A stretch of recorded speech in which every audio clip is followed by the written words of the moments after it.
Ito yung pinapasyalan namin ni Daryl. Grabe, ang ganda. 100% ganda ang weather today. Ayan, daming swans ng glabasan. So this is one of our favorite place for walking. Taob karon. Ang ganda tingnan pag taob, guys.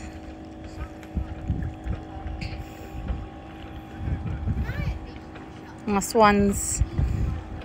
Ha, ang dami nila.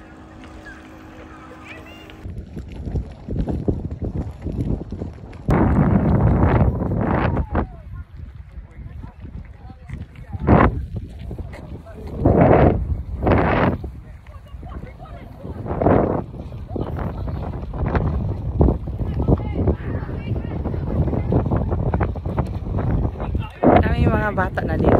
Ang ganda kasi oh. Walang matanda ang ligo.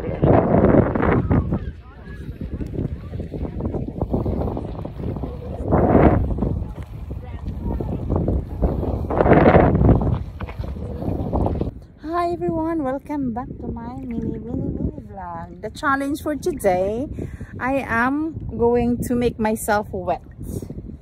Here, the tide is coming in still, and Daryl is sitting down there. So sabi ko kay Daryl, mainit ang panahon ngayon, so I'm gonna try to walk for the first time into here the water.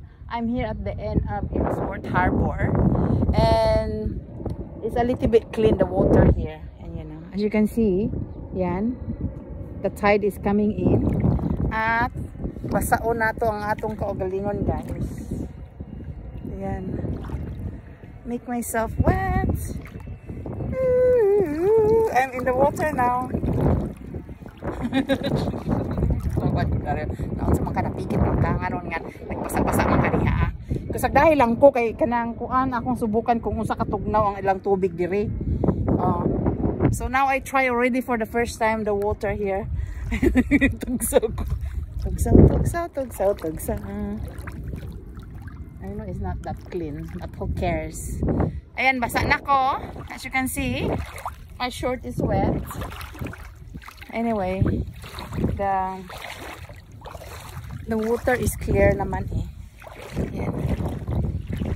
As you can see, oh, walang tao oh. Kami lang ni Daryl dito sa tumoy. Sa ano, malinaw. Ano mo wet? As you can see, wet. Tama na, nakatugsaw na ako sa dagat. Matuwa na nato si Daryl. And this is my shoes. Oh, ang taob siya.